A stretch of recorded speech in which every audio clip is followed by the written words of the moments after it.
PSSI perlu mencari pelatih berkualitas, berpengalaman dan memiliki rekam jejak positif. Siapapun yang jadi pelatih, itu dengan konsekuensi harus bisa menampilkan dan bisa membawa tim ini meraih prestasi.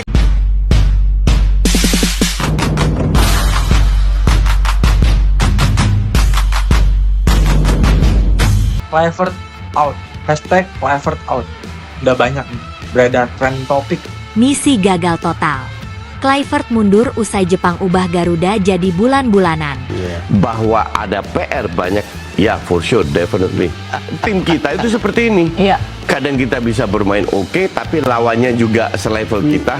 Tapi pada saat kita ketemu tim dunia, we're very disappointed, of course. But we have to be prepared for the next, the fourth round, and that's for me now the most important thing is to look back post match. Jakarta, Patrick Kluivert resmi mengundurkan diri dari jabatannya sebagai pelatih kepala tim nasional Indonesia pada Selasa 11 Juni, sehari setelah kekalahan tragis 0-6 dari Jepang dalam laga kualifikasi Piala Dunia 2026 yang berlangsung di Saitama Stadium, Jepang. Kekalahan memalukan itu menjadi kekalahan terbesar Indonesia di era Kluivert, sekaligus menjadi klimaks dari tekanan yang terus menumpuk sejak ia ditunjuk sebagai pelatih pada awal 2025.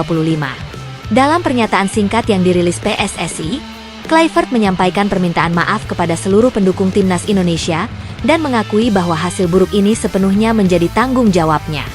Saya minta maaf kepada rakyat Indonesia. Saya tidak bisa membawa tim ini ke level yang seharusnya.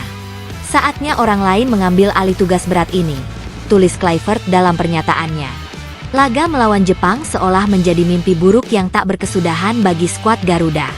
Sejak peluit awal dibunyikan, Indonesia tampak kewalahan menghadapi tekanan intens Jepang yang tampil cepat, disiplin, dan penuh determinasi. Gol pertama tercipta pada menit ke-6, dan dalam waktu kurang dari 1 jam, Indonesia sudah tertinggal 5 gol.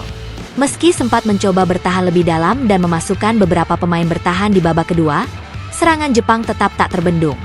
Gol ke-6 pada menit ke-89 menjadi pukulan telak terakhir sebelum peluit panjang dibunyikan. Kekalahan ini tak hanya menutup peluang Indonesia lolos ke babak selanjutnya, tetapi juga memicu gelombang kritik dari publik. Tagar Kluivert out bahkan sempat menjadi trending topik di media sosial, hanya beberapa menit setelah laga usai. Sejumlah pengamat sepak bola nasional menilai Kluivert memang belum cukup memahami karakter pemain Indonesia dan tidak mampu menerjemahkan gaya main Eropa ke dalam konteks Asia Tenggara. Kluivert punya nama besar, tapi sepak bola bukan hanya soal reputasi.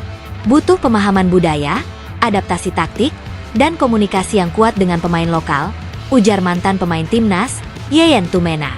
PSSI dikabarkan akan segera menunjuk pelatih interim dalam waktu dekat untuk mempersiapkan pertandingan sisa di kalender internasional tahun ini.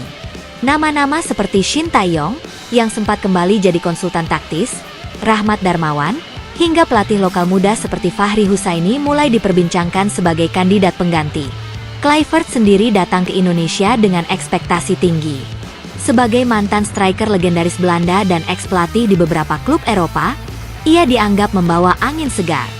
Namun, hasil di lapangan berkata lain. Dalam 7 pertandingan resminya bersama timnas, Kluivert hanya mampu meraih 2 kemenangan, 1 imbang, dan 4 kekalahan. Kini, masa depan timnas Indonesia kembali memasuki periode ketidakpastian. Kegagalan ini menjadi pengingat bahwa membangun tim nasional bukan hanya soal nama besar di pinggir lapangan, melainkan proses panjang yang membutuhkan kesabaran, konsistensi, dan koneksi nyata antara pelatih dan para pemainnya.